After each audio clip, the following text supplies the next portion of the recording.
Hai, Assalamualaikum warahmatullahi wabarakatuh dan salam sejahtera diucapkan kepada seluruh penonton Didik TV KPM. Anda bersama saya, Aiman Sufian Azman pada hari ini dalam slot pentaksiran sumatif. Apa khabar murid-murid sekalian? Harap semua dalam keadaan sihat-sihat, dalam keadaan ceria-ceria je pada hari ini. Tapi siapakah guru yang akan bersama dengan kita pada hari ini? Jom kita saksikan profil guru kita.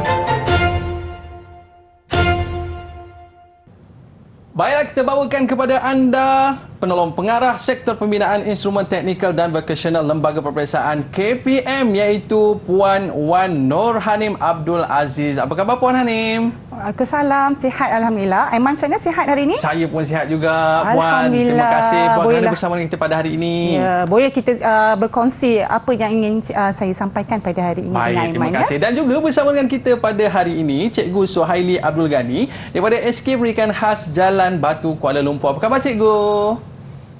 Baiklah, terima kasih Cikgu kerana bersama dengan kita pada hari ini. Dan kita bertanya kepada Puan Hanim, apakah topik kita pada hari ini? Mungkin boleh kongsikan.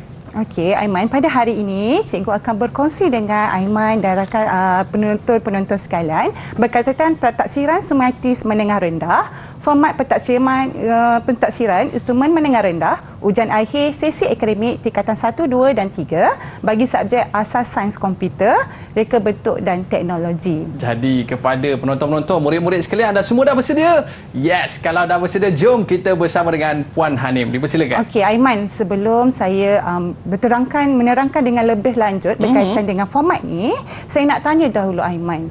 Dahulu masa Aiman tingkatan 1, Aiman ada masuk bengkel kan? Betul. Yang ajar subjek kayu, perpaipan, jahitan. Aiman ingat tak subjek tu subjek apa? Oh, itu yang ketuk-ketuk tu kan dekat bengkel tu kan? Yang paling budak sukalah, pelajar paling sukalah kan masa tu. Betul Puan. Itu yang paling saya suka sekali. Okay. Kemahiran hidup. Betul ke? Betul Aiman. Tapi untuk waktu sekarang, masa sekarang dia dah tak ada dah kemahiran hidup ni. Yang mana dia dah dijenamakan semula menjadi reka bentuk dan teknologi ataupun singkatannya kita panggil ni RBT. Dan untuk asas sains komputer, dia daripada literasi ICT. So sebelum cikgu menerangkan tunjuk item-item ni macam mana, cikgu akan terangkan sepintas lalu format pentaksiran supaya kita lebih cinta, supaya kita lebih faham kita punya pentaksiran bagi ujian akhir sesi akademik. Silakan cikgu. Okey, cikgu mulakan. Saya terangkan format pentaksiran ujian akhir ASK dan RBT ini, dia adalah formatnya diguna pakai bagi tingkatan 1, 2 dan 3. Yang membezakannya adalah konten mata pelajaran tersebut saja, ianya bergantung pada pada tahun tersebut pelajar belajar apa. Okey, kita lihat jenis instrumennya adalah ujian bertulis yang mana terdapat 3 bahagian iaitu bahagian A, bahagian B dan juga bahagian C. Yang mana bahagian A merupakan item objektif aneka pilihan yang ada sebanyak 10 soalan. 10 soalan ini membawa ke 10 markah. Cuba Aiman tolong saya. Satu soalan berapa markah? Kalau 10 markah, ada 10 soalan. So satu soalan mewakili 1 markah. Betul ke Puan? Hebat. Ini dia pentaksiran formatif dah berlaku. Aiman faham gitu. Okey, alright. Sekarang kita tengok pula. Bahagian B, jenis itemnya adalah objektif pelbagai bentuk. Dia ada sebanyak 10 soalan yang membawa kepada 40 markah. Maknanya satu soalan berapa markah dia Aiman? Kalau macam tu satu soalan mewakili 4 markah. Bijak. Okay, kita teruskan lagi. Kalau bahagian C pula. Bahagian C ni dia lebih sukar sedikit sebab item dia yang sebelum bahagian A, bahagian B ni soalan adalah berbentuk objektif. Tetapi pada bahagian C, jenis itemnya adalah item subjektif. Yang mana bilangan itemnya hanya 2 sahaja tetapi jumlah markah dia besar sikit. 20 markah. Ini bermakna satu soalan mewakili 10 markah. Wow. Lagi bijak. Senang hati cikgu kalau dapat pelajar macam Aiman ni. Okey, maknanya total markah yang kita ada adalah 70 markah. Dan pelajar diberikan tempoh menjawabnya selama 1 jam 30 minit untuk menjawab soalan ini. Jadi kita nak tengok lagi apa lagi gambaran tentang pentaksiran sumatif menengah rendah. Jadi para penonton, murid-murid jangan ke mana-mana, kembali selepas ini Didik TV KPM.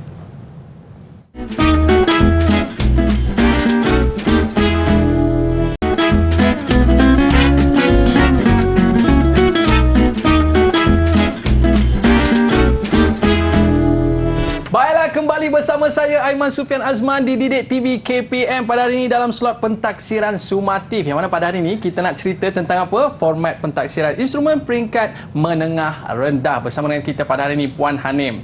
Untuk segmen kali ini, apakah yang Puan Hanim akan kongsikan? Silakan. Okey Aiman, untuk segmen seterusnya saya akan berkongsi dengan Aiman dan penonton sekalian berkaitan dengan contoh item bahagian A, yang mana contoh item pada bahagian A ni dia merupakan item objektif aneka pilihan.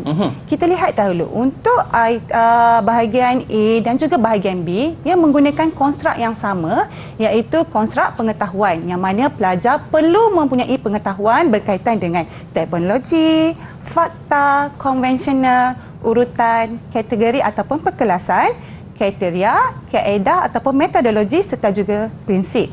Di sini saya sertakan kata kunci untuk kita mengenal pasti pengetahuan yang perlu dikuasai. Sebagai contoh adalah untuk terminologi.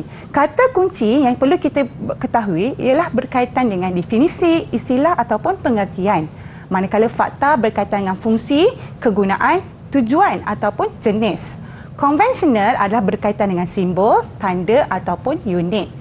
Urutan dia menunjukkan bagaimana langkah kerja itu dilakukan, pola kerja tu, susunan. Maknanya pelajar kena tahu untuk menghasilkan satu benda, apa dia punya urutan kerja dia. And then pengkelasan. Pengkelasan maknanya pelajar perlu mengkategorikan kelompok ataupun melakukan pembahagian. Kriteria, kita perlu tahu ciri-ciri ataupun sifat. Kalau saya kata Aiman ni macam mana kriteria dia? Tinggi-tinggi, handsome-handsome, kan? Sawo matang kulitnya, itu kriteria. Maknanya saya kategorikan Aiman ni macam mana orangnya. And then kaedah ataupun metodologi adalah cara untuk ataupun teknik melakukan tugasan. Prinsip dia berkaitan dengan peraturan, hukum, formula ataupun konsep untuk menyelesaikan sesuatu yang harus diguna pakai. Tapi Puan, menerusi konsep konstruk pengetahuan ni, mungkin Puan boleh terangkan tips bagaimana murid-murid kita di rumah nak mengulang kaji dengan mudah. Okey, yang ini saya bagilah tips lah bagaimana pelajar-pelajar di rumah dia nak mengulang kaji. Katakan dia buka pada tajuk pengiraan kos. So pelajar dia harus mengenal pasti terminologi, apa definisi yang digunakan. Kalau fakta, apa tujuan, apa jenis yang ada. Kalau konvensional, ada tak guna unit, ada tak guna simbol. So pelajar tu harus mengenal pastilah. Kalau kategori urutan, apa langkah kerja yang terlibat. Maknanya pelajar bila belajar buat mind mapping. Aiman tahu kan mind mapping tu? Mind mapping tu apa, Puan? Yang selalunya peta buih, yang keluar berapa, ada keluar ini kan, pokok-pokok yang keluar selalu budak buat tu kan. Okey, buat mind mapping. Katakanlah pengiraan kos. Apa terminologi dia, apa fakta dia, apa konvensional ada, apa urutannya ada, apa prinsip, apa formula yang ada. So maknanya ini membantu pelajar lah bagaimana dia nak lebih faham apa yang perlu diketahui, pengetahuan-pengetahuan yang perlu diketahui, Aiman.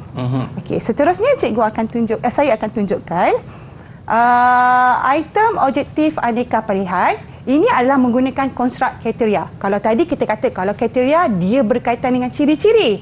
So cuba tengok. Berikut adalah tentang elemen dalam reka bentuk. Elemen ni adalah ciri. Untuk objektif aneka pilihan, soalannya dia berbentuk ada bagi pilihan A, B, C dan D. Maknanya ada satu sahaja jawapan yang tepat, yang sesuai. So pelajar perlu memilih jawapan yang tepat tu apalah, sama ada A, B, C ataupun D.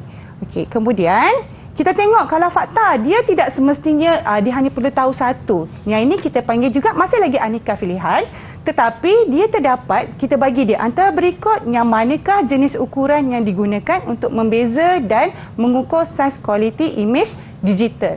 Maknanya pelajar kena kenal pasti dekat mana kalau kita jenis ukuran.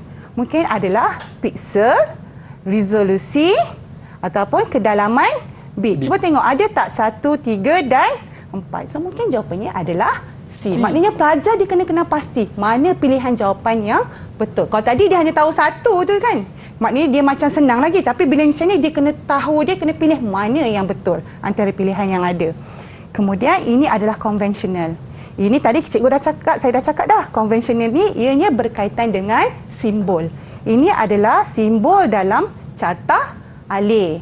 So pelajar kena tahu kalau yang ini dia adalah berkaitan dengan apa? Maknanya untuk terminal mula dan tamat. That's why tadi kita kata kita maknanya bila kita belajar tu kita cuba kenal pasti apa yang perlu kita kuasai. Seterusnya saya akan bawakan kepada contoh item bahagian B. Item bahagian B ni sama juga, masih lagi menggunakan konstruk yang sama macam bahagian A tadi, konstruk pengetahuan.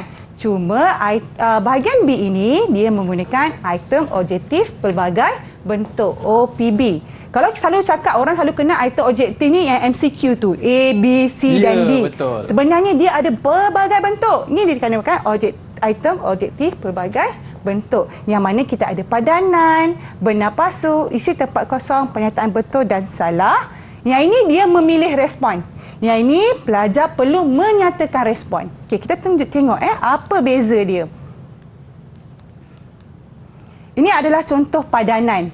Kita berikan jawapan-jawapan yang ada, pilihan jawapan. Berikut adalah kaedah membuat model awal. L, tuangan panas. M, tuangan sejuk. N, pen 3D. O, pen 2D. Maknanya pelajar perlu padankan pilihan jawapan yang kita ada dengan bahan yang bersesuaian. Yang ini adalah urutan. Maknanya pelajar dia perlu tahu yang mana datang dahulu. Untuk buat urutan ni sebab dia kata dia langkah kerja kan. Contohnya kita dah bagi dah. Langkah pertama adalah menghasilkan lakaran reka letak. So pelajar dia kena kenal pasti. Langkah kedua apa? So dipadankan sahaja. Langkah ketiga yang mana? Dan dia akan terus padankan benda itu sehinggalah selesai sehingga ke langkah D. Menetapkan cara lipatan. Kemudian kita tengok kepada konstruk pengkelasan. Okay, yang ini pilihan yang ada. Pelajar pun dia kena padanankan, dia memilihkan. Dia letak mana sistem komponen yang ini. Komponen sistem fatigasi komersial, mana komponen keperluan asas. Pelajar hanya perlu padankan. Yang ini adalah soalan untuk pengkelasan. Yang ini, cuba Aiman try jawab. Mana ni adalah soalan benar palsu memilih respon. So cuba try jawab mana yang betul ni. Okey, tandakan right pada 3 produk reka bentuk aksesori yang betul pada petak yang disediakan. Nombor 1 cikgu saya nampak. Cikgu mesti bawa handbag cikgu kan? Okey. Baik, dan seterusnya untuk lelaki dia pakai cap dan juga kasut. Saya rasa 3 ni adalah aksesori. Aksesori. So tadi bag, cap dan juga kasut. Betul Aiman. Pandai. Senang hati kalau cikgu-cikgu dapat student macam Aiman ni. Terima kasih cikgu. Alright, kemudian ini adalah penyataan betul salah. Maknanya pelajar kena kenal pasti penyataan ni betul ataupun salah. So, bacalah betul-betul. Mungkin ada yang penyataan yang kita berikan ni adalah tidak benar. So yang mana yang betul tandakan right, mana yang salah pelajar akan tandakan pangkah. Okey, kemudian yang ini. Yang tadi, kalau Aiman perasan, yang ini pelajar memilih respon. Kan dia right, dia padankan. Itu adalah item objektif yang untuk pelajar memilih respon. Tetapi kita ada item yang memerlukan pelajar mengemukakan respon. Yang ini dia mungkin agak sukarlah sikit. Maknanya pelajar dia kena tahu dan memberikan jawapan. Okey.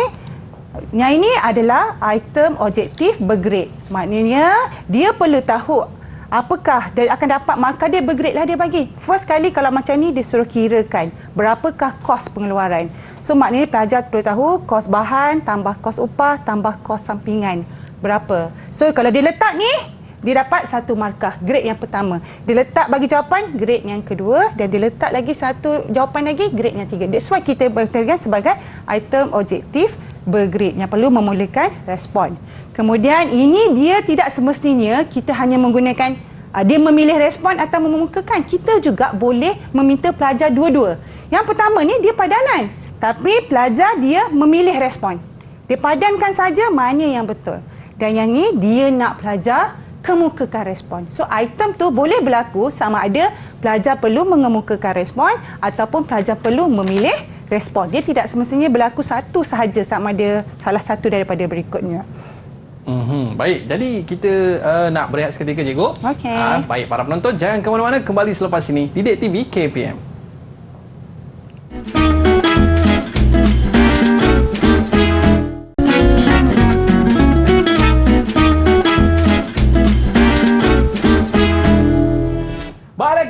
bersama saya Aiman Sufian Azman di Didik TV KPM pada hari ini dalam slot pentaksiran sumatif, yang mana hari ini kita cerita pasal format pentaksiran instrumen peringkat menengah rendah bersama dengan Puan Hanim. Okey, Puan, untuk segmen kali ini apa yang akan Puan kongsikan? Okey, untuk segmen kali yang ketiga ini, saya akan kongsikan berkaitan dengan contoh item bahagian C.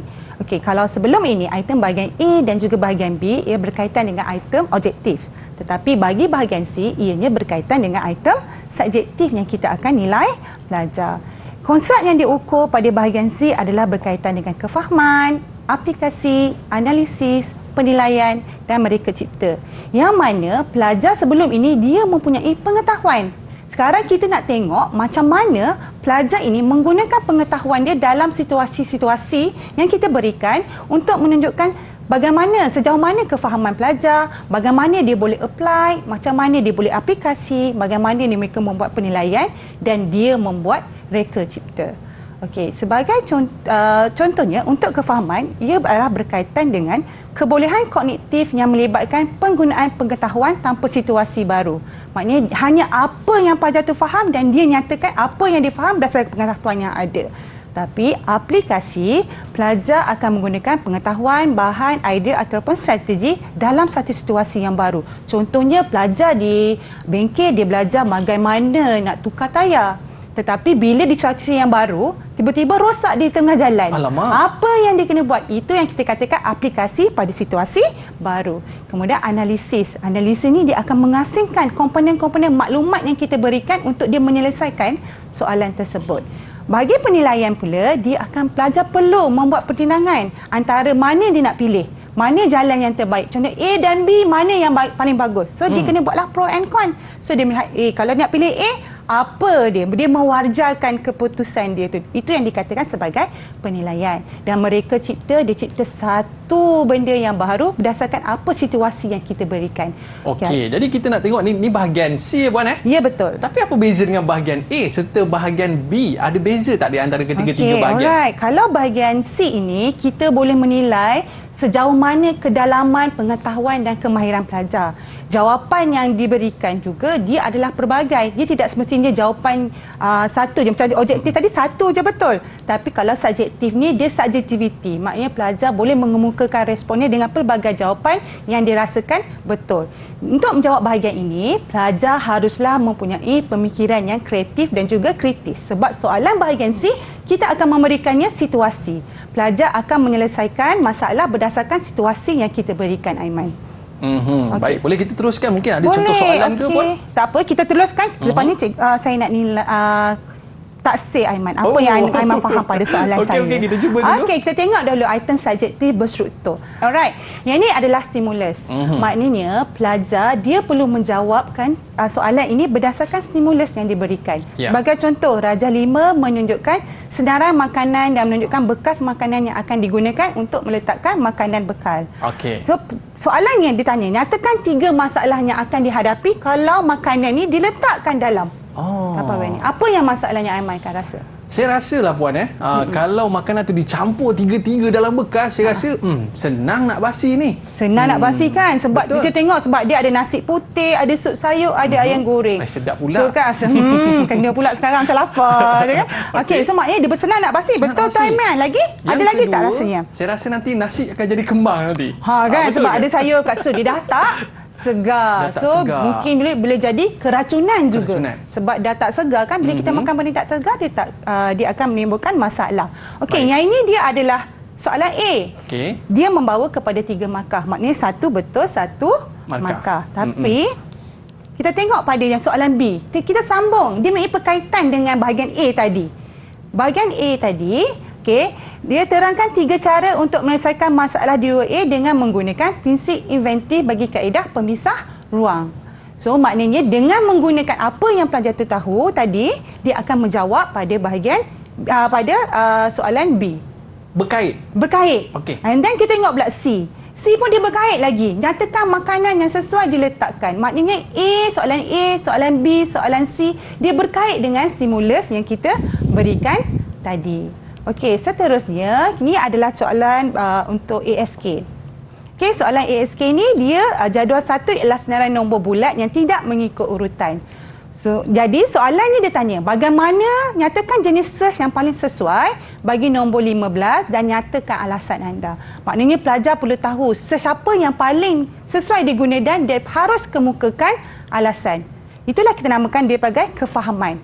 And then soalan B, tuliskan prosedur kod bagi search yang dinyatakan di 1A.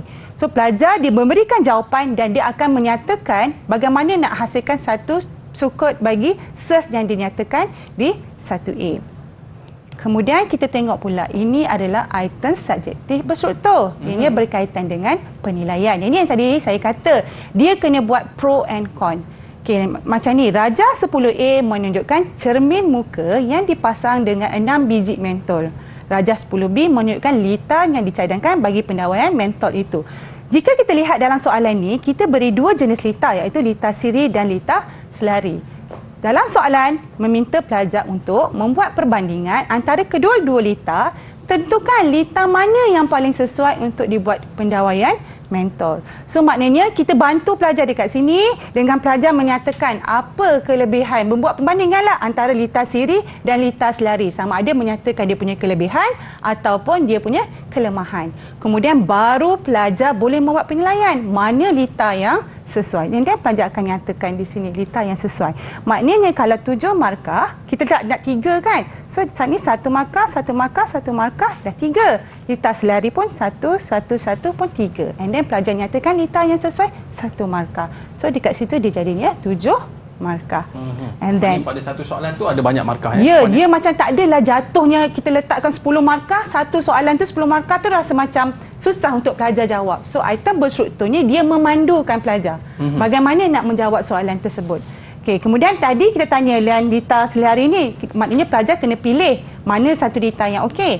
Kemudian di sini okey, di sini okey, yang ni litar siri, ini litar siri dan selari. Dan pelajar boleh, mungkin soalan yang seterusnya, sebab yang ni kita tunjuk 7 markah. Mungkin soalan yang seterusnya boleh meminta pelajar untuk mengira berapakah nilai rintangan sama ada litar siri ataupun litar selari. Itu lagi 3 markah lagi 3 markah. Sebab sini 7 kan. Pandai Aiman. Tadi saya dah cakap dah, bahagian C 10 markah, maknanya kita miss lagi 3 markah. Mungkin soalan yang pada bahagian C akan bertanyakan bagaimana berapa jumlah rintangan bagi litar. So nanti pelajar akan mengira lah. Itu yang dikatakan soalan berstruktur. Tugasan mempunyai perkaitan dengan stimulus yang kita berikan. Okay, itu yang membantu dia memandukan pelajar bagaimana untuk menjawab. Macam saya lah Puan, saya ni mungkin murid yang sedikit lemah dalam nak buat ayat ni Puan. Jadi Puan boleh bantu tak daripada sudut macam soalan sebentar tadi, soalan yang 6 markah tadi, berkaitan dengan kita punya tapuai bungkus makanan tadi. Okey, mungkin Puan boleh patah boleh balik. Kita tengokkan berkaitan tadi dengan soalan terangkan 3 cara untuk menyelesaikan masalah di 2A dengan menggunakan prinsip inventif. Kaedah bagi pemisah. Okey, cuba Aiman tengok soalan yang tersebut. Sekarang ni, ini adalah bekas, dia adalah bekas bulat yang tiada kompartmen. Okey, dia tiada kompartmen. Maknanya kita perlu mengisi 3 makanan ni berada di dalam satu bekas. Okey, Puan nak tulis ke? Saya bantu? Boleh. Kita tunjukkanlah macam mana kan pemisah ruang ni. Baik. Itu dia. Okey, saya tukar color lah. Saya buat color merah. Itu dia. Silakan Puan. Okey, Aiman tengok. Sekarang ni kita ada 3 jenis makanan. Kita ada nasi putih, kita ada sup sayur, kita ada ayam goreng. Tapi kalau Aiman tengok bekasnya ini, dia tak ada pemisah ruang pun. Betul tak? Dia hanya satu. So, maknanya apa yang Aiman boleh cadangkan, pemisah ruang sediakan. Aiman nyatakan je apa yang Aiman nak cadangkan kat situ.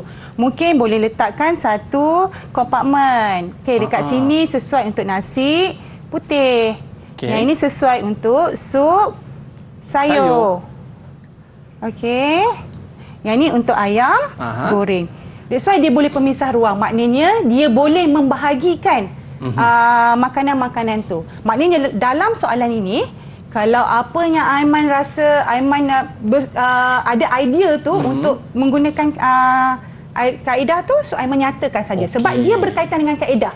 Sekarang ni tadi kan kita cakap kalau pengetahuan, dia ada pengetahuan. Dia menggunakan pengetahuan tu untuk menyelesaikan dalam satu situasi yang baru. Maknanya dia menggunakan pengetahuan yang dia ada tu. Pengetahuan yang dia ada tu. Ya, betul. Maknanya ini ya. lebih kepada idea murid-murid tu Ya, itu yang kata perlu baik. kemahiran kreatif dan kritis. Baik, terima kasih Puan. Mungkin ada sedikit kesimpulan dalam perbincangan kita pada hari ini sikit. Okey, kesimpulannya untuk subjek reka bentuk dan juga ISK, ianya menggunakan satu format yang sama, yang mana ianya menggunakan item bertulis, soalan instrumen bertulis yang mengandungi 3 bahagian, iaitu bahagian A, bahagian B dan juga bahagian C. Bahagian A adalah soalan objektif aneka pilihan, bahagian B soalan objektif pelbagai bentuk dan soalan C, bahagian C adalah item subjektif. Jumlah total bagi markah ni adalah 70 markah. Baik. Yang mana pelajar perlu menjawab dalam 1 jam 30 minit. Okey, baik. Terima kasih Puan atas penjelasan tentang pentadbiran sumatif kita pada hari ini. Ada rezeki kita jumpa lagi. Bye-bye para penonton. Kita jumpa lagi. Assalamualaikum warahmatullahi wabarakatuh.